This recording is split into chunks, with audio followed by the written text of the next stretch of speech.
Hello students, कैसे हैं आप? आज मैं आपको इंग्लिश ग्रामर पढ़ाने जा रहा हूँ। इंग्लिश का एग्जाम होने हैं तो लिटरेचर बिल्कुल डिफरेंट चीज़ है, लेकिन ग्रामर सभी क्लास के सभी बच्चों के लिए ज़रूरी होता है। लेकिन आज हम जो आपको बताने जा रहे हैं वो है टेंस। सबसे बड़ा पार्ट जो है ग्रामर का वो टेंस होता है। टेंस को जाने बगैर ना तो आप वॉइस सीख सकते हैं, ना ही आप डायरेक्ट और इनडायरेक्ट स्पीच सीख सकते हैं। इसलिए टेंस बहुत बड़ी भूमिका निभाता है। टेंस अगर आप अच्छी तरह समझ गए तो समझिए कि आपने आधी दूरी तय कर। टेंस है क्या, टाइम और टेंस में क्या अंतर है, what is the difference between time and tense. देखिए, टाइम समय को करते हैं, समय जो चलता है, आज सोमवार है या आज 4 बजे है, ये टाइम है। लेकिन टेंस जो होता है वह एक्शन ऑफ टाइम की बात करता है। तो टेंस डिनोट्स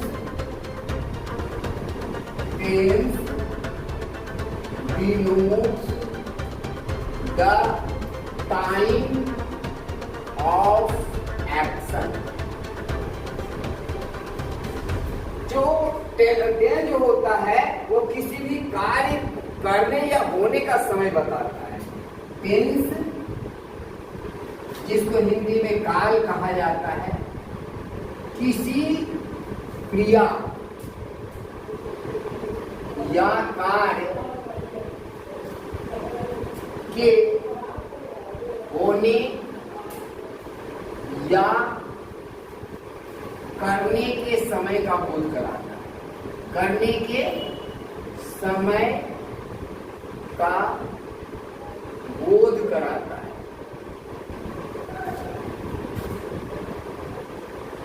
ध्यान से समझिए, पढ़ना, लिखना, खाना, आना जाना, हंसना, बोलना, ये सब काम है, ठीक है। और ये काम कब हो रहा है? जैसे मैं पढ़ाता हूँ या मैं पढ़ा रहा हूँ या मैं पढ़ाऊंगा, तो ये किसी खास टाइम पर ही होता है। कोई भी काम किसी निश्चित टाइम पर होता है। तो कोई भी काम किस समय पर हो रहा है, इसको टेंस बताता है, जिसको हिंदी में हम काल करते हैं, ठीक है। तो समझ ही गए होंगे। जैसे अगर मैं कहते हैं कि मैं घर जा रहा हूँ, घर जा रहा हूँ, स्पष्ट तौर पर ये काम क्या है, वर्तमान समय में हो रहा है, ठीक है, वर्तमान समय। अगर कोई कहे कि मैं घर गया था, तो बीते हुए समय में हुआ था। तो मैं इसके जब काइंड ऑफ टेंस हम बताएंगे तो फिर मैं आपको अलग अलग इसके एग्जाम्पल देकर के समझाएंगे कि टेंस किस तरह से टाइम को बताता है, काम करने के समय को बताता है। आप एक बार फिर ध्यान से समझिए, tense denotes the time of action. जो टेंस होता है किसी भी क्रिया के होने या करने का बोध कराता है। आप समझिए इसमें एक्शन क्या है। देखिए, एक्शन माने कार्य होता है, कार्य यानी क्रिया, है ना। तो ये एक वर्ब से जुड़ा हुआ है, ठीक है। क्या है? वर्ब से जुड़ा हुआ है। मैं आपको बता दूं, अब तक आपने टेंस कई तरह से सीखे होंगे, कई सारे टीचर आपको बताए होंगे, लेकिन आज मैं बिल्कुल अलग कंसेप्ट में बता रहा हूं। मैं दावे के साथ कहता हूं कि शायद इस तरह से आपको टेंस किसी ने नहीं सिखाया होगा। और बहुत सरल विधि से, बहुत आसान विधि से आज मैं आपको पूरे टेंस को बताने वाला हूं। तो आप पूरे वीडियो को देखिएगा ताकि आपको कोई भी कॉन्सेप्ट छूट न जाए, कोई भी बात आपके दिमाग से स्किप न कर जाए। हर पॉइंट को मैं सिर्फ वर्ब के माध्यम से सिखाऊंगा। देखिए, verb is nothing all about by the action और वर्ब से संबंधित है। तो आइए इसको हम देखते हैं कि कैसे। सबसे पहले हम इसको टेंस के भेद को देखते हैं। टेंस कितने तरह का होता है, ठीक है। आप काइंड ऑफ टेंस भी कर सकते हैं, लेकिन मैं एक टेबल के माध्यम से इसको समझाने का प्रयास करूंगा, ठीक है। ये क्या है? Kind of tense. क्या है ये? काइंड ऑफ टेंस, ठीक है। टेंस के भेद, काल के भेद, ठीक है। आप समझिएगा ये काल यानी टेंस कितने तरह का होता है। आप हर भाषा में देखिए होंगे टेंस के मैंने 3 भेद ही होते हैं। पहला तो हम प्रेजेंट टेंस कहते हैं, कई जगह पर पहले को पास्ट टेंस भी लिखा होता है, ठीक है। प्रेजेंट पास्ट फ्यूचर, कई जगह पास्ट प्रेजेंट फ्यूचर भी होता है। कोई बात नहीं है, आप प्रेजेंट को पहले पढ़ लीजिए, पास्ट को फिर पढ़िए, फ्यूचर को पढ़ लीजिए, कॉन्सेप्ट सेम रहेगा, ठीक है। तो पहला प्रेजेंट टेंस कहलाता है, ठीक है। प्रेजेंट टेंस को हिंदी में हम वर्तमान काल कहते हैं। मैं हिंदी और अंग्रेजी में इसलिए बताते जा रहा हूँ ताकि जो हिंदी मीडियम के स्टूडेंट हैं उनको भी किसी भी तरह का कंफ्यूजन ना रहे, पूरा कॉन्सेप्ट भी समझ में आ जाए। और टेंस को सिर्फ हम ग्रामर के व्यू से नहीं पढ़ाएंगे बल्कि ट्रांसलेशन के व्यू से भी पढ़ाएंगे। जो प्राइवेट स्कूल के बच्चे हैं वह भी ट्रांसलेशन बनाते हैं, क्योंकि ये भारत, ये बिहार हमारा जो है वो हिंदी स्पीकिंग एरिया है, यहाँ हिंदी लोग बोलना जानते हैं, तो ट्रांसलेशन बहुत महत्वपूर्ण भूमिका निभाता है। और ट्रांसलेशन आगे के जीवन में भी बड़े बड़े देश में जब कोई एक देश से दूसरे देश लोग बड़े लोग जाते हैं तो ट्रांसलेटर उनके साथ जाता है, तो ट्रांसलेशन सीखना बहुत जरूरी है। तो प्रेजेंट टेंस मतलब वर्तमान काल होता है। दूसरा है पास्ट टेंस, ठीक है। ये क्या है? Past tense. पास्ट टेंस मतलब भूतकाल, ठीक है। और तीसरा को हम क्या करते हैं? फ्यूचर टेंस करते हैं, ठीक है। फ्यूचर टेंस करते हैं। फ्यूचर टेंस मतलब भविष्य काल, ठीक है। समझ लीजिए, इन तीनों को समझना बहुत जरूरी है।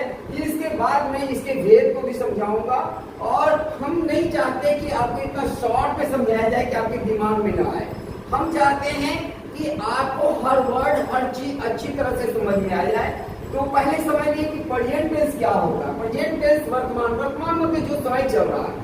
अगर जो वर्तमान समय में कोई कार्य हो रहा है जिसको हम प्रेजेंट टेंस कहेंगे।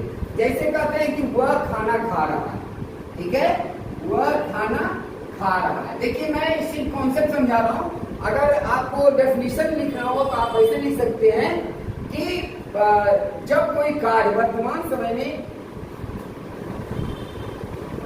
वह खाना खा रहा है, ठीक है। तो जब आपको अभी हम करें कि वह खाना खा रहा है, यानी खाना खाने का काम समाप्त नहीं हुआ है, चल रहा है, ठीक है, अभी चल रहा है। जब हम बोल रहे हैं उस समय खाना खाने का काम हो रहा है, इसलिए ये क्या है, इसको हम वर्तमान काल कहेंगे, ठीक है। तो जिसके कभी कभी भेद भी होते हैं, मैं आपको बताऊंगा। Present indefinite, present continuous, present perfect, present perfect continuous, उस सब के बारे में हम बाद में चर्चा करेंगे। तो वह खाना खा रहा है, ही इज ईटिंग, ये क्या है? प्रेजेंट टेंस के उदाहरण है। ऐसे ही इट्स, वह खाना खाता है, ये भी प्रेजेंट टेंस के उदाहरण है। भूतकाल ये क्या है? देखिए समझिए, भूतकाल यानी बीता हुआ समय। भूत होता क्या है समझ लीजिए। देखिए भूत उसे कहते हैं जब आदमी मर जाता है तो भूत बन जाता है। देखिए भूत जिंदा में तो नहीं बनता, मरने के बाद ही भूत बनता है। इसका मतलब है कि उसका जीवन समाप्त हो गया, वो बीत चुका है। जो बीत गया वो लौट करके कभी नहीं आता। मरा हुआ आदमी कभी जिंदा नहीं होता, ठीक है। इसी तरह से जो समय बीत चुका है वो दोबारा लौटता नहीं है। तो जो बीते हुए समय में घटना होती है उसको हम भूतकाल कहते हैं। जैसे अगर हम कहें कि वह खाना खा रहा था, वह खाना खा रहा था, तो ये जो खाना खा रहा था, इससे ये था किस चीज को इंगित कर रहा है? ये था इंगित कर रहा है कि बीते समय में वो खाना खा रहा था। अभी खाना खाने का काम नहीं हो रहा है, वो कुछ दिन, कुछ घंटे पहले खाना खाने का काम कर रहा था, यानी कई कुछ लंबे समय तक कर रहा था। हम इसको जब अलग अलग टेंस बताएंगे तब बताएंगे कि खाना खा रहा था या खाना खाता था या खाना खा चुका था में क्या अंतर है। ये हम जब इसके टेंस के भेद बताएंगे तब हम आपको समझाएंगे। या फिलहाल समझ लीजिए कि ये वह खाना खा रहा था, पास्ट टेंस का उदाहरण है ही वाज ईटिंग। ठीक है, ये क्या है? पास्ट टेंस का उदाहरण है। इसी प्रकार से कोई भी काम जब अभी नहीं ना तो बीते समय में हुआ ना अभी हो रहा है, लेकिन लगता है कि आने वाले समय में वो होगा। जैसे हम कहेंगे तुम डॉक्टर बनोगे, हम कहते हैं कि वह खाना खाएगा। ठीक है, वह खाना खा रहा होगा, तो वो अभी का काम नहीं हो रहा, आने वाले समय में वो क्रिया होगी, इसमें वो क्या होगा? फ्यूचर टेंस होगा, है ना। वह खाना खाएगा। ठीक है, ये क्या है? ये खाएगा है, किस चीज को इंडिकेट कर रहा है? ये खाएगा इंडिकेट कर रहा है कि अभी खाने का काम ना हो रहा है, न होता है, आने वाले समय में होगा, बीते समय में भी नहीं होगा। तो ये क्या होगा? He will eat food। ठीक है, तो आप इन तीनों टेंस को उदाहरण के माध्यम से समझ चुके हैं। आप इन तीनों को समझ चुके होंगे। तो आइए मैं इनको पहचानने का एक सबसे अच्छा सूत्र बताने वाला हूं, जिससे कि तीनों टेंस आप समझ जाएंगे। सिर्फ 2 पंक्तियों में किसी भी उदाहरण की जरूरत नहीं होगी। ठीक है, वो क्या है? इसको पहचानेंगे कैसे? हिंदी में इसको पहचानने के लिए एक फॉर्मूला मैं बताने वाला हूं, आप ध्यान में रखिएगा। ये फॉर्मूला है तीनों टेंस को पहचानने के लिए। क्या है? पहचान कैसे करेंगे? तो पहचानने के लिए है हा, हे, ही, है, को प्रेजेंट मानो,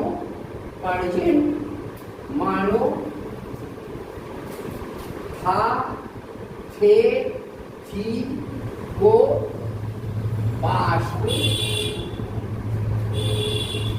गा, गे, ही, को फ्यूचर मानो,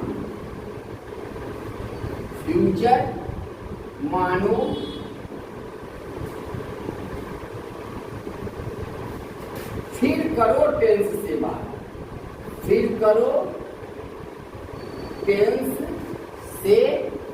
बात, ठीक है, ध्यान रखिए कितना सुंदर है कि हा, है, ही, है को प्रेजेंट मानो। कोई प्रेजेंट टेंस का आप उदाहरण उठा करके देख लीजिएगा, उसमें ये अवश्य है।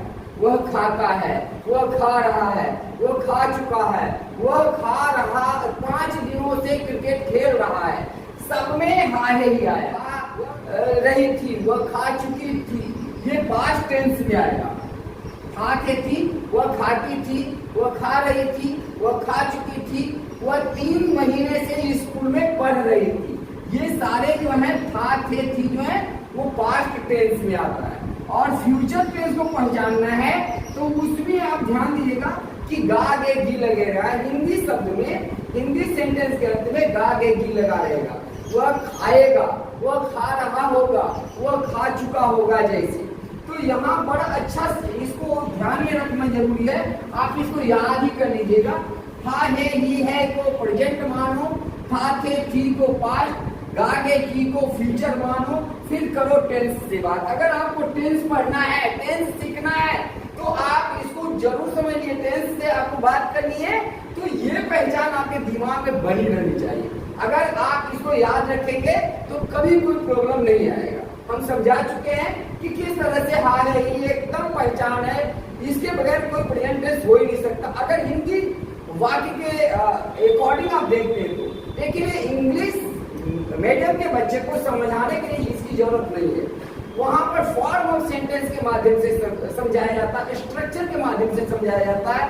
Subject plus verb 1 plus object, ये जो होता है वहां पहचानने का माध्यम होता है। मैं आपको दोनों ही तरह से सिखाऊंगा, हिंदी में भी कैसे पहचानेंगे और अंग्रेजी में भी कैसे पहचानेंगे। तो चलिए यहाँ पर मैं स्टॉप करता हूँ, किस तरह से प्रेजेंट, पास्ट, फ्यूचर टेंस होता है। आइए अब हम इन तीनों टेंस के भी बेटे, ये 3 बेटे हैं प्रेजेंट टेंस के। टेंस के कितने बेटे हो गए? 3, प्रेजेंट, पास्ट और फ्यूचर। अब ये तीनों बेटे के भी चार चार बेटे हो गए, ठीक है। इसके कितने बेटे हो गए? इसके चार बेटे हो गए। प्रेजेंट इंडेफिनिट, थोड़ा सा और स्पेस लेते हैं। प्रेजेंट इंडेफिनिट टेंस, ठीक है। दूसरा प्रेजेंट कंटिन्यूअस टेंस। तीसरा प्रेजेंट परफेक्ट टेंस। और चौथा present perfect continuous tense. Continuous tense, समझ गए? अब देखिए ये पांच टेंस जो होगा,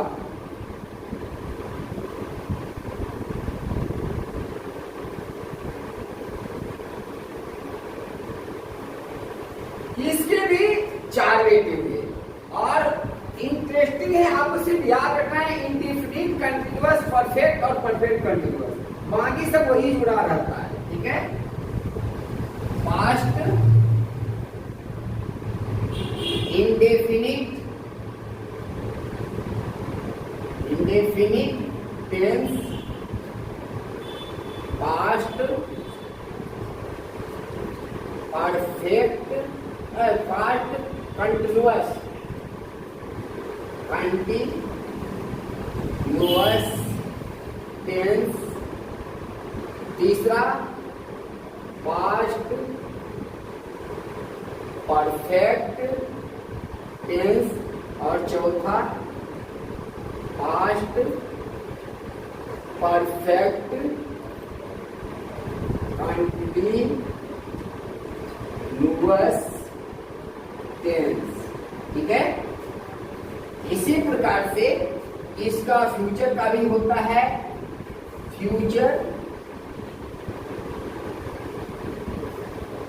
इंडेफिनिट, इंडेफिनिट टेंस पहला। दूसरा फ्यूचर कंटिन्यूअस टेंस। तीसरा फ्यूचर परफेक्ट टेंस। और चौथा फ्यूचर परफेक्ट कंटिन्यूअस टेंस। एक बहुत ही ध्यान देने वाली बात यह है कि देखिए ये प्रेजेंट और टेंस, इन दोनों को आप हटा देंगे तो बाकी सब सेम, यानी इन्होंने जो प्रेजेंट पास्ट फ्यूचर तीनों ने एक अपने में समझौता किया कि भाई हम अपने बेटे को एक ही नाम रखेंगे। इन्होंने भी अपना बेटा को इंडेफिनिट रखा, तो इन्होंने बड़े बेटे को इंडेफिनिट रखा, इन्होंने भी बड़े बेटे का नाम इंडेफिनिट ही रखा, तीनों भाइयों ने। इसी प्रकार से जो मंझला भाई था इसका, वो कंटिन्यूअस इसने नाम रखा, तो इसने भी अपने मंझले बेटे का नाम कंटिन्यूअस रखा, इसने भी अपने मंझले भाई बेटे का नाम कंटिन्यूअस ही रखा। इसने भी अपने संजले बेटे को परफेक्ट कहा, इसने भी अपने संजले बेटे को परफेक्ट रखा, इसने भी अपने संजले बेटे को परफेक्ट नाम रखा। और छोटे जो बेटे थे, जो सबसे प्यारा बेटा होता है छोटा वाला, उसको इन्होंने क्या किया, परफेक्ट कंटिन्यूअस का नाम रखा। और तो इन लोगों ने भी वही काम किया, परफेक्ट कंटिन्यूअस ही रखा। टेंस को आप छोड़ दीजिए, क्योंकि मैं उसके बारे में बताऊंगा। इसने भी परफेक्ट कंटिन्यूअस, इसने परफेक्ट कंटिन्यूअस, इसने भी परफेक्ट कंटिन्यूअस रखा अपने छोटे और सबसे प्यारे बेटे का नाम, ठीक है। अब देखिए, आप चले जाइए दक्षिण भारत, वहां देखिएगा लोग अपने नाम के साथ साथ अपने बाप का नाम, अपने दादा का नाम भी लगा देते हैं। आपने सचिन तेंदुलकर का नाम सुना होगा। आपको पता है सचिन तेंदुलकर का वास्तविक नाम क्या है? सचिन तेंदुलकर का वास्तविक नाम है सचिन रमेश तेंदुलकर। ठीक है, सचिन उसका अपना नाम, रमेश उसके पिताजी का नाम है। उनके पिताजी रमेश तेंदुलकर थे और तेंदुलकर उसका टाइटल है। ठीक है, सचिन अपना नाम है, तेंदुलकर रमेश उनके पिताजी का नाम था और तेंदुलकर उनका टाइटल है। तो सचिन रमेश तेंदुलकर। इसी प्रकार से हमारे देश के एक प्रधानमंत्री हुए थे जिनका नाम था हरदनहल्ली दोड्डे-गौडा देवगौड़ा। तो देखिए, हरदनहल्ली दोड्डे-गौडा देवगौड़ा, इसको संक्षेप में एच.डी. देवेगौड़ा कहते हैं। 1990 के दशक में भारत के प्रधानमंत्री बने थे। इनको हिंदी नहीं आती थी, बिल्कुल एक शब्द हिंदी नहीं आती। इन्होंने प्रधानमंत्री बनने के बाद हिंदी सीखा था, टूटा फूटा हिंदी। अभी जिंदा है, अभी इनकी अपना जनता दल सेकुलर नाम से एक पार्टी है कर्नाटक में। तो देखिए, इनके नाम में क्या, हरदनहल्ली इनके गांव का नाम है, दोड्डे-गौड़ा इनके पिताजी का नाम है और इनका अपना नाम देवगौड़ा है। ठीक है, तो वही फॉर्मूला यहाँ पर भी है। इसने कहा कि भैया हमारे जो पापा हैं वो हमारे पापा का नाम पहले लगा देते हैं। तो ये इंडेफिनिट बेटा था, उसके पापा का नाम प्रेजेंट हो गया और कहा कि दादा के नाम बाद में लगा दिए, ये टेंस इनके दादा है। देखिए, ये क्या है, इंडेफिनिट जो है ये पोता, समझ गए। और इसने कहा कि हमारे पहले पापा आए उसके बाद दादा, तो पहले इन्होंने अपने पापा यानी प्रेजेंट जी का नाम लगा लिया और फिर कहा कि दादा का नाम क्यों छोड़ेंगे, तो इन्होंने बाद में दादा का नाम लगा लिया। ठीक है, तो बाप बेटा दादा तीनों है ना। इसी प्रकार से यहाँ भी कहा कि तुम ऐसे करोगे तो हम भी अपने पापा का दादा का नाम लगाएंगे। अभी मैंने जिसे बताया दक्षिण भारत में लोग रखते हैं, वैसे ही ये इंडेफिनिट इसने भी कहा कि हम अपने पापा बाप के, अगर ये पापा का नाम नहीं लगाता तब तो एक ही नाम हो जाता, अलग करने के लिए भी। इसने इंडेफिनिट ने अपने पिताजी का नाम पहले लगा लिया, दादा का नाम पहले लगा लिया। इसने क्या गलत किया भाई, है ना। अब आप एक नाम के साथ उसके पूरे खानदान को समझ जाएंगे। टेंस के खानदान को समझना है तो सीधे प्रेजेंट इंडेफिनिट टेंस, इसमें पूरे खानदान है। टेंस इनके दादा, प्रेजेंट इनके पिताजी और खुद ये इंडेफिनिट हो गया। और कोई प्रॉब्लम ही नहीं, 4 शब्द आप याद रखिए, 12 याद हो जाएगा।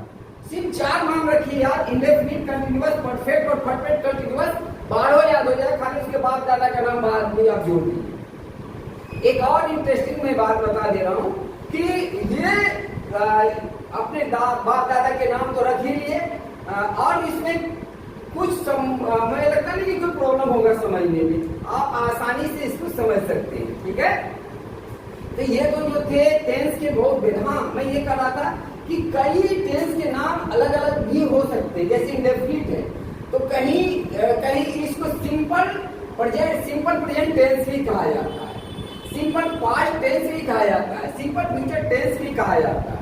ठीक है, तो इस तरह से प्रेजेंट कंटिन्यूअस को प्रेजेंट इम्परफेक्ट टेंस भी कहा जाता है। कंटिन्यूअस को कई किताबों में इम्परफेक्ट आपको मिल जाएगा, तो आप कंफ्यूज नहीं होइएगा। कंटिन्यूअस को ही इम्परफेक्ट कहते हैं, इंडेफिनिट है वही सिंपल है। वैसे ही अगर सब जगह इम्परफेक्ट आएगा तो सभी जगह इम्परफेक्ट आएगा, बाकी सब वैसे ही रहता है। आप इसके पूरे खानदान को, वंशावली जो होता है, पूरे वंश को आप समझ गए, इसको वंश वृक्ष भी समझिए टेंस का। तो ये बहुत जरूरी था समझना। आज मैं आपको बताऊंगा वो बहुत महत्वपूर्ण होगा। मैं एक साथ 3 टेंस बताऊंगा, हम एक साथ 3 टेंस बताएंगे। आइए ध्यान दीजिए क्या है। और सभी टेंस में एक चीज कॉमन होगा, क्या कॉमन होगा वो भी आप देखिएगा।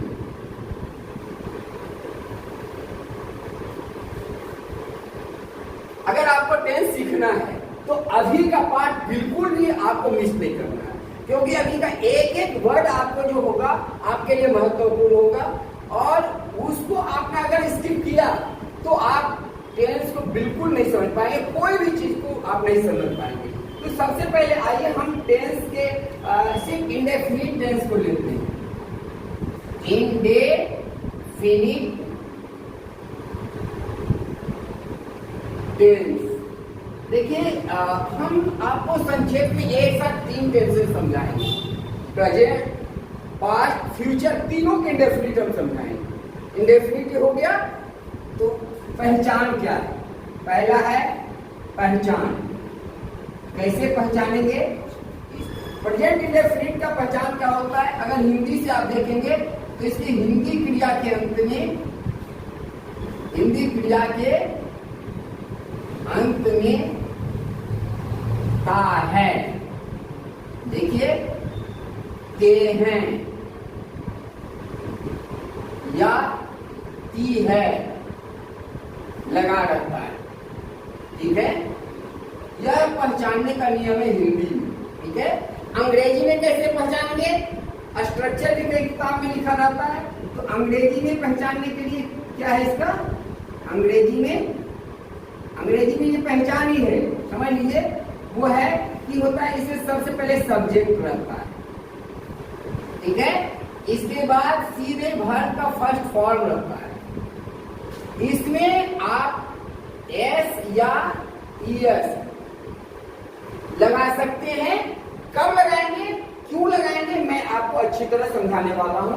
आपको कहीं भी कोई कंफ्यूजन मैं होने नहीं दूंगा। ध्यान दीजिए, सब्जेक्ट के बाद वर्ब बनाएगा, वर्ब के बाद एस या ईएस वाला फॉर्म आ सकता है, लेकिन ये ऑप्शनल है। इसको आप यहाँ और भी कर सकते हैं, वर्ब है ना, या वर्ब फाइल इसको करके सीधे समझ लीजिए। एस या ईएस के फॉर्म जो है एस या बटे में कर देते हैं। ठीक है, प्लस ऑब्जेक्ट हो जाएगा। ध्यान दीजिएगा, ये वर्ब फाइल क्या है? वर्ब फाइल का मतलब होता है वर्ब 1 प्लस एस और ईएस। ठीक है, जैसे हम बोलते हैं गो, तो गो से क्या हो जाता है? गोज। ये वर्ब फाइल हो गया, ये V1 हो गया, ये V5 हो गया। हम बोलते हैं रीड, ये क्या है? V1 हो गया। और हम बोलते हैं रीड्स, ये क्या हो गया? V5 हो गया। तो आप इसको अच्छी तरह से समझ लीजिए और इसको कॉपी कलम से लिख भी लीजिएगा तो ज्यादा बेहतर रहेगा, क्योंकि ये बात अक्सर दिमाग में नहीं रहती है। अगर आपको ये बात लिख लेते हैं तो बहुत अच्छा रहेगा आपके लिए। मैं तो इसको मिटा दूंगा, बोर्ड पर पढ़ाना है हमें। तो वर्ब 1 में रीड, रीड्स, गो, गोज, प्ले, प्लेज, ईट, ईट्स जैसे आएंगे। अब यहाँ नियम कुछ है, तो उस नियम को भी हम दे देते हैं। क्या है? नोट्स, इसको लिख करके। इसमें नोट्स है कि वर्ब 1 कहाँ आएगा? यदि सब्जेक्ट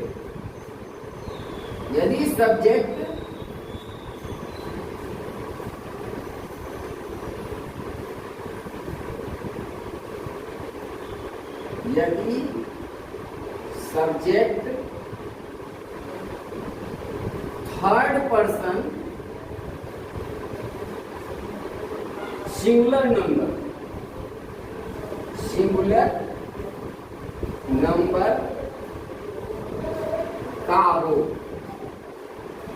मैं बताऊंगा थर्ड पर्सन सिंगुलर नंबर का कौन कौन होता है, यानी ही, सी,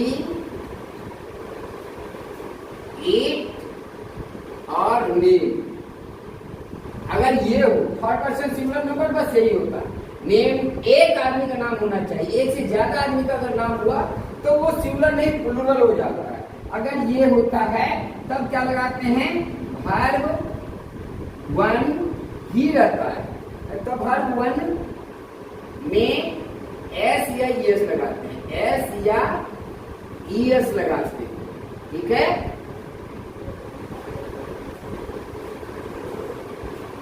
नीचे दिख रहा है। और ये समझ गए कि कहाँ लगाते हैं?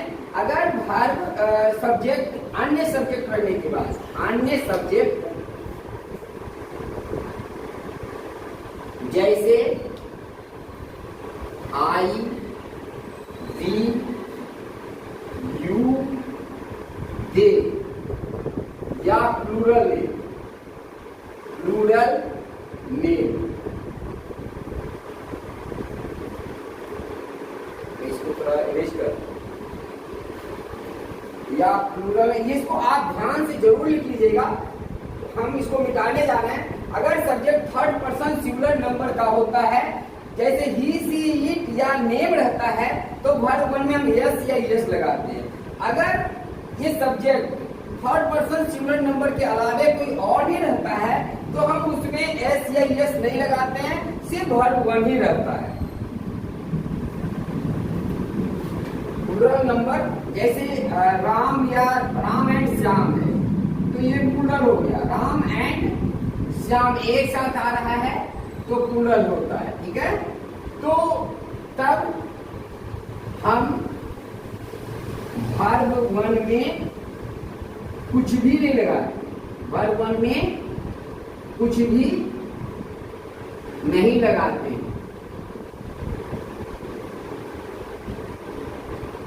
ठीक है।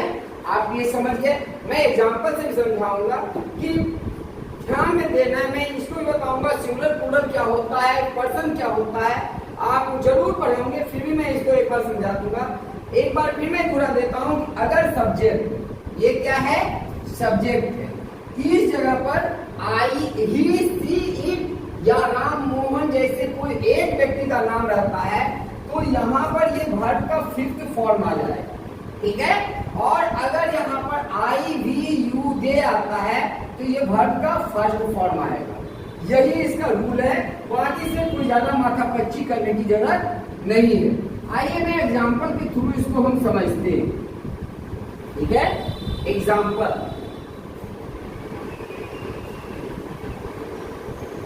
एग्जाम्पल में क्या है, हम क्या क्या देखे बोले थे, थर्ड पर्सन सिंगुलर नंबर, जैसे हम कहते हैं वह घर जाता है, ठीक है। ध्यान दीजिए, ये कौन सा टेंस है, प्रेजेंट इंडेफिनिट है। क्यों भाई, क्योंकि इसमें ताहे आया है। यहाँ मैंने बताया था कि अगर हिंदी क्रिया के अंत में ताहे आए तो वो क्या होता है, प्रेजेंट इंडेफिनिट टेंस होता है। यहाँ भी आप देख रहे हैं कि ताहे आया है, ये ताहे, जाहिर तौर पर ये बिल्कुल स्पष्ट है कि प्रेजेंट इंडेफिनिट टेंस ही है। अब ये प्रेजेंट इंडेफिनिट टेंस है, तो हमें दूसरा चीज क्या देखना है कि हम जब इसका ट्रांसलेशन बनाएंगे, ये क्लियर हो गया, तो इस स्ट्रक्चर पर ध्यान देना होगा। ये काफी महत्वपूर्ण चीज है। अगर आप इसको समझ गए तो आपको ट्रांसलेशन करने में कभी कोई दिक्कत नहीं आएगी। सब्जेक्ट इसमें क्या है, ही, ठीक है, ही। मैं एक चीज और बता रहा था कि नंबर और पर्सन क्या होता है। देखिए, नंबर तो आप सिंगुलर नंबर और प्लूरल नंबर जानते ही हैं। पर्सन क्या होता है, आपने प्रोनाउन पढ़े होंगे, एक पर्सनल प्रोनाउन होता है। पर्सनल प्रोनाउन के तीन भेद होते हैं, फर्स्ट पर्सन, सेकेंड पर्सन और third person. First person I और वी फर्स्ट पर्सन कहलाता है, यू सेकेंड पर्सन होता है, ही, सी, इट, दिस, दैट जो होता है वो थर्ड पर्सन होता है। तो मुझे पूरी उम्मीद है कि आप इसको पहले से जानते हैं और कोई दिक्कत इसको समझने में आपको नहीं होगा। फिर भी अगर कहीं किसी भी तरह की दिक्कत हो तो आप हमें अवश्य बताएंगे। आप जब कमेंट बॉक्स में लिखेंगे तो मैं आपको उसका जवाब दूंगा, सही क्या है, गलत क्या है। तो आइए मैं इसको देखता हूँ। ही क्या है, ही थर्ड पर्सन है और थर्ड पर्सन में सिंगुलर नंबर है। अभी मैंने कहा था कि अगर subject third person singular number होता है तो हम वर्ब वन में वर्ब वन लगाते हैं। अब देखो, वर्ब यानी क्रिया, क्रिया यानी काम। यहाँ काम क्या हो रहा है, जाने का काम हो रहा है। जाना, आना, खाना, पीना, हंसना, रोना, धोना, ये सब क्या है, काम है। तो वर्ब क्या है, जाना। जाना का अंग्रेजी क्या होता है, गो। तो क्या होगा, गो। लेकिन हमने क्या कहा था कि ये थर्ड पर्सन है, इसमें एस या यस लगेगा, तो हम यहाँ यस लगाएंगे। अब कहेंगे सर यहाँ यस क्यों नहीं लगाए, यस क्यों लगाए। एक सवाल आपका हो सकता है। देखिए, आप लोग जब सिंगुलर से प्लूरल में बदलने के लिए सीखे होंगे तो वहां पर आपने ध्यान दिया होगा कि अगर किसी शब्द के अंत में ओ आता है तो उसके बाद यस लगाते, एस नहीं लगाते हैं, ठीक है। गो से बोझ, मैंगो से मैंगोज, पढ़े हैं ना। इसी तरह से तो यहाँ पर यस इसलिए हम लगाए क्योंकि यहाँ पर क्या है, ओ है, और ओ है इसलिए इसको प्लूरल बनाने के लिए हमने यस लगा करके गोज बनाया, सिर्फ एस नहीं लगाया। तो ही गोज, उसके बाद ये है ऑब्जेक्ट कहाँ जाना है, तो to home, he goes to home. Clear हो गया। इसमें हमें नहीं लगता है कि कोई समस्या आएगी। एक दूसरा उदाहरण भी देखते हैं। मैं क्रिकेट खेलता हूँ, मैं क्रिकेट खेलता हूँ। अब ध्यान दीजिएगा, यहाँ पर क्या है, ताहू आ गया, ती है ते है या ता है ती है ते है, ताहू। देखो हूँ सिर्फ मैं के साथ आता है, यहाँ पर ताहू मैंने नहीं लिखा, इसका मतलब नहीं है का जो फॉर्म, यानी टू बी जो करते हैं, वर्ड टू बी है के लिए वर्ड टू बी हम लगाते हैं। यहाँ पर हम वर्ड टू बी का यूज नहीं करते हैं प्रेजेंट टेंस में। तो ताहू है, इससे पता चल रहा है कि प्रेजेंट टेंस का है। अब यहाँ हम इसको ट्रांसलेशन बनाएंगे तो सबसे पहले ढूंढेंगे सब्जेक्ट। सब्जेक्ट क्या है, आई। सब्जेक्ट क्या है, आई। आई क्या है, फर्स्ट पर्सन सिंगुलर नंबर है। आई क्या है, फर्स्ट पर्सन सिंगुलर नंबर है। आई के अतिरिक्त अगर भी रहता तो ऊपर भी कोई चेंज नहीं होता। क्योंकि आई फर्स्ट पर्सन सिंगुलर नंबर है, इसलिए हम खेलना, ये क्रिया आएगा। याद रखिएगा, हमेशा सब्जेक्ट के बाद वर्ब आता है। अंग्रेजी में सब्जेक्ट के बाद उसके बाद ऑब्जेक्ट आता है। हिंदी में उल्टा होता है। हिंदी में क्या होता है, पहले सब्जेक्ट आता है, फिर ऑब्जेक्ट आता है, और फिर क्या आता है, वर्ब आता है। ये हिंदी का है, ठीक है। इंग्लिश में सब्जेक्ट पर वर्ब ही आना है, ऑब्जेक्ट नहीं आना है। तो यहाँ पर खेलता हूँ, ये क्या है, वर्ब है। खेलना करना ये प्ले होता है। क्या होता है, आई प्ले, आई प्ले। उसके बाद क्या है, क्रिकेट, मैं क्रिकेट खेलता हूँ, आई प्ले क्रिकेट, ठीक है। इसमें कोई कंफ्यूजन बिल्कुल नहीं होनी चाहिए, आप बिल्कुल समझ चुके होंगे। मैं इसके बाद 10-5 आपको दूंगा, अगर आप उसमें से कर पाएंगे कमेंट बॉक्स में उसका ट्रांसलेशन तो अच्छा रहेगा। घर पर भी आप रिवीजन करेंगे। हमें लगता है कि प्रेजेंट इंडेफिनिट टेंस आप अच्छी तरह समझ गए होंगे, और मैं कई और उदाहरण के द्वारा भी बाद में समझाऊंगा। लेकिन आज मेरा उद्देश्य है कि प्रेजेंट टेंस के साथ साथ ये प्रेजेंट इंडेफिनिट टेंस था। क्या था ये, प्रेजेंट इंडेफिनिट टेंस था। हम पास्ट और फ्यूचर, ये 3 टेंस आज मैं आपसे कंप्लीट करूंगा, और हमें उम्मीद है बहुत अच्छी तरह से समझ जाइएगा। तो दूसरा जो टेंस है वो पास्ट इंडेफिनिट टेंस है। देखिए, जैसे पास्ट प्रेजेंट इंडेफिनिट टेंस आपने देखा, वैसे ही पास्ट इंडेफिनिट भी आप उसी तरह से समझेंगे। सबसे पहले हिंदी में पहचान, हम पास्ट इंडेफिनिट टेंस को कैसे पहचानेंगे, तो इस क्रिया के अंत में क्या लगा रहता है, हिंदी क्रिया के अंत में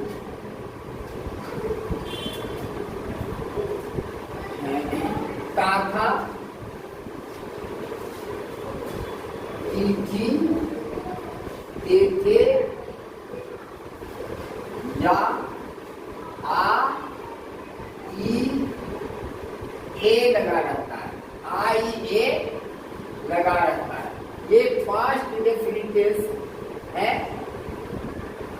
लगा रहता है। ध्यान में दीजिएगा, ताथा, तिथि, तेथे, ताथा, तिथि, तेथे, या, आ, ई, ए, ये जो 6 वर्ड है इसमें लगा रहता है।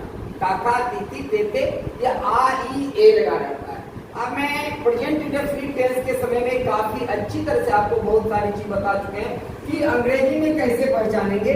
स्ट्रक्चर भी कहते हैं इस, या इसको अंग्रेजी में पहचानने के नियम भी कर सकते हैं। तो इसमें सबसे पहले आता है सब्जेक्ट, ठीक है। इसके बाद वर्ब का सेकेंड फॉर्म आता है, और फिर ऑब्जेक्ट आता है, ठीक है। ध्यान दीजिएगा, सब्जेक्ट, वर्ब टू ऑब्जेक्ट। सबसे आसान अगर कोई 12वें टेंस में है तो पास्ट इंडेफिनिट टेंस है। इसमें कोई झंझट नहीं, ठीक है। इसमें सिर्फ आपको वर्ब का सेकेंड फॉर्म, लेकिन इससे तो आप कहीं बच ही नहीं सकते कि वर्ब के जो कम से कम, वैसे तो 5 ये फॉर्म होते हैं, verb 1, verb 2, V3, V4 and V5। ये वर्ब के 5 रूप होते हैं, और इसको आपको याद करना पड़ता है। लेकिन उसके भी कुछ तरीके हैं जिससे कि आप आसानी से समझ लेंगे। मुझे कभी जब मौका मिलेगा तो मैं उसका एक सरल तरीका बताऊंगा। खैर, यहाँ हम आपको जो बताने जा रहे हैं कि प्रेजेंट पास्ट इंडेफिनिट टेंस में एकदम सिंपल सबसे आसान तरीका है कि आपको वर्ब का सेकेंड फॉर्म लगाना है और जानना सीखेंगे। एग्जाम्पल सीधे मैं देखूंगा क्या होता है इसमें। एग्जाम्पल में है वह पटना गया, ठीक है। ये देखिए गया में आ गया या आया ना, तो ये आ जाने के कारण हम इसको पास्ट इंडेफिनिट टेंस कहेंगे क्योंकि इसमें या आया और इसमें कुछ भी नहीं है, कोई सब्जेक्ट का झंझट नहीं, कोई नंबर पर्सन कोई झंझट भी नहीं है। सीधे हम ही के वर्ड का ही लिखेंगे और इसका गया, गया क्या है, जाना का सेकेंड फॉर्म, ठीक है। जाना का क्या होता है, गो, तो गो का सेकेंड फॉर्म क्या होता है, गो का सेकेंड फॉर्म होता है गो, वेंट, गोन, ठीक है। तो यहाँ पर हम ये वर्ब 1 है, वर्ब 2 है, ये वर्ब 3 है। तो हम यहाँ पर जो होगा वेंट, हम उसको यहाँ लेंगे, he went to Patna, he went to Patna, ठीक है।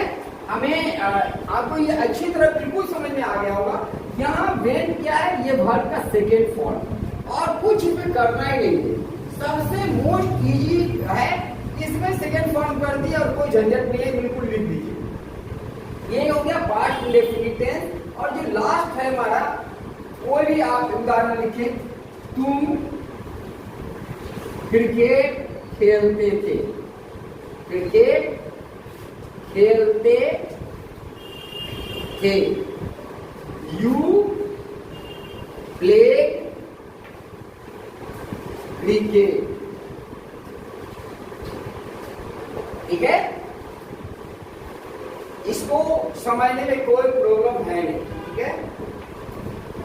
मैं इसको बिठा रहा हूं, एक बार फिर बता देता हूं। हिंदी क्रिया के अंत में अगर ताता तीती तेते लगा रहेगा या ई ए वगैरह लगा रहेगा तो वो पास्ट इंडेफिनिट टेंस होगा।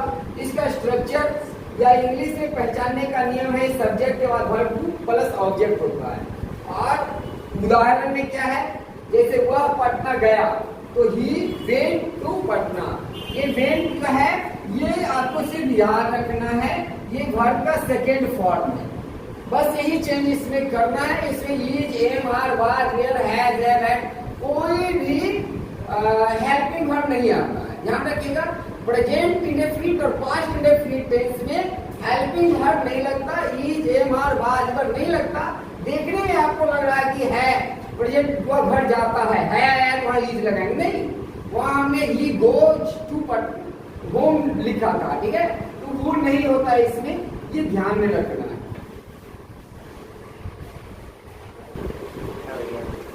फ्यूचर इंडेफिनिट टेंस, ये आज का सबसे लास्ट टॉपिक है। इस टॉपिक के बाद हम आपको कुछ होमवर्क देंगे, उसके बाद फिर आज का वीडियो हमारा एंड होगा। तो आइए देखते हैं इसको पहचानने के क्या नियम, हम कैसे पहचानेंगे कि कौन सा उदाहरण फ्यूचर इंडेफिनिट टेंस का है। तो इसमें सीधे ही लगा रहता है हिंदी क्रिया के अंत में, हिंदी क्रिया के अंत में गा, गे, गी लगा रहता, बस यही पहचान है इसकी। हिंदी क्रिया के अंत में क्या लगा रहता है, गा, गे, गी, आपको इसको याद रखना है। अगर किसी वाक्य के अंत में गा, गे, गी लगा हो तो सीधे आंख मूंद करके आपको सीधे समझ लेना है जो फ्यूचर इंडेफिनिट टेंस है, नथिंग एल्स। तो इसका इंग्लिश में स्ट्रक्चर क्या होगा, इसका जो स्ट्रक्चर होगा वो होगा सब्जेक्ट सबसे पहले आएगा, ठीक है। उसके बाद क्या आएगा, सैल और विल आता है। इसमें क्या आता है, सैल और विल। और फिर क्या आता है, उसके बाद वर्ब का फर्स्ट फॉर्म आता है और फिर ऑब्जेक्ट आता है। ध्यान दीजिएगा, कोई भी टेंस में आपको यही चेंज होता है, इसके अलावा कोई चेंज नहीं होता। दो ही चीज चेंज होता है, हेल्पिंग वर्ब और प्रिंसिपल वर्ब। इसके अलावा टेंस में कुछ भी चेंज नहीं होता है। टेंस के कारण वाक्य में कोई चेंज नहीं होता। बस आप ये दोनों समझ गए तो पूरा टेंस समझ गए। अब इसका हिंदी उदाहरण के द्वारा हम समझेंगे क्या होगा इसका एग्जाम्पल। इसका एग्जाम्पल है वह राम खाना खाएगा। राम खाना खाएगा। ठीक है, देखिए यहाँ पर क्या है, ये गा। चूंकि यहाँ पर ये गा है इसलिए क्या होगा, यहाँ पर ये वर्ब वन, ये फ्यूचर टेंस हो जाएगा। गा आया और ये भी गा आ गया। ठीक है, तो ये बता रहा है कि फ्यूचर इंडेफिनिट टेंस है। अब यहाँ पर हमको इसको जब ट्रांसलेशन बनाएंगे तो हमें कोई प्रॉब्लम नहीं आएगा। सीधे हम सबसे पहले सब्जेक्ट क्या है ढूंढेंगे। तो सब्जेक्ट क्या है, राम। राम क्या है, सब्जेक्ट हम यहाँ पर राम को लिख देंगे। राम के बाद हम देखेंगे कि सब्जेक्ट के बाद क्या आता है, शैल या विल। राम क्या है, थर्ड पर्सन सिंगुलर नंबर है। मैं इसके नियम बताऊंगा कि आई और बी को छोड़ करके कोई भी सब्जेक्ट आता है तो हम वहां पर विल लगाते हैं। क्या लगाते हैं, विल लगाते हैं। तो राम विल, ठीक है। और क्या है, खाएगा। क्या खाएगा, तो खाना का क्या होता है, राम विल ईट, वर्ब बनाता है। उसके बाद सबसे लास्ट में फूड जो कि ऑब्जेक्ट है। Ram will eat food, Ram खाना खाएगा। ठीक है, ध्यान दीजिएगा यहाँ नोट्स जरूरी है। अगर सब्जेक्ट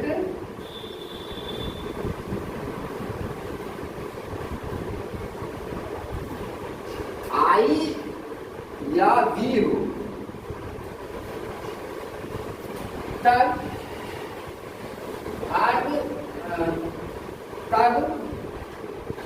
सब्जेक्ट के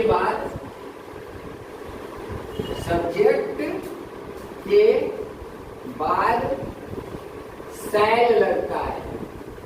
शैल लगता है। और अन्य सब्जेक्ट के बाद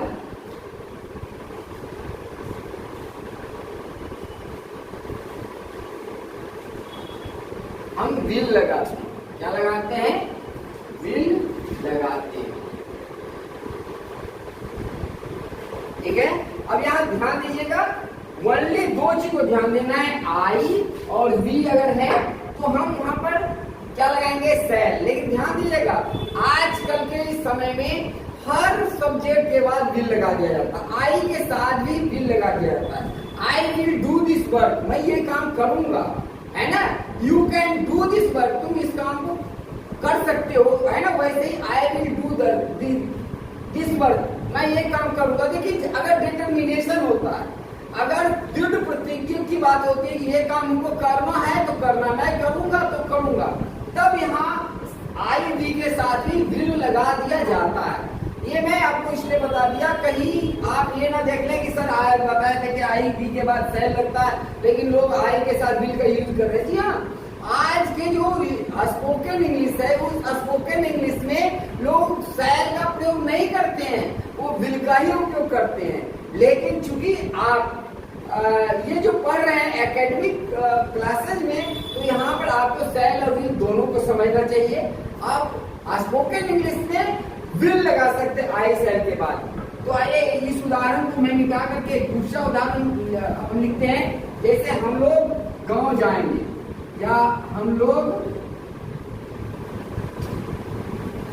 किताब पढ़ेंगे, हम लोग किताब पढ़ेंगे। ठीक है, सिंपल वे में कहा जा रहा है तो हम लोग के अंग्रेजी क्या लिखेंगे, वी। उसके बाद क्या होगा, शैल आएगा। यहाँ पर क्या आएगा, वी शैल रीड बुक। आप देखिए एक बार में एक ही किताब पढ़ते हैं इसलिए यहाँ प्राय आ लिख दिया जाता है, वी से रीड अब। तो आज मैंने एक सेशन में आपको 3 टेंस कंप्लीट कर दिया। मैं ये बताऊं जब कल या हम आपको टेंस बताएंगे तो उसमें आपको इतना झंझट नहीं होगा, क्योंकि एक पार्ट जो काइंड ऑफ टेंस और टेंस की परिभाषा बताना था वो कल नहीं बताना पड़ेगा। सीधे सीधे हम कंटिन्यूअस टेंस बताएंगे। तो उस समय आपको वो वीडियो छोटा भी होगा, अच्छा भी होगा, ज्यादा एग्जाम्पल नहीं कराएंगे, बेहतर ढंग से करवाएंगे। तो उम्मीद करते हैं आपको ये सब बातें समझ में आ गई होगी। फिर भी अगर कोई आपको डाउट हो तो आप क्वेश्चन जरूर पूछेंगे और हम आपके हर सवाल का जवाब देते हैं। इस बार भी मैं आपको जवाब दूंगा। तो thanks for watching, have a good day. अगर आप हमारे चैनल पे नए हैं तो इसको सब्सक्राइब कर लें। Thank you.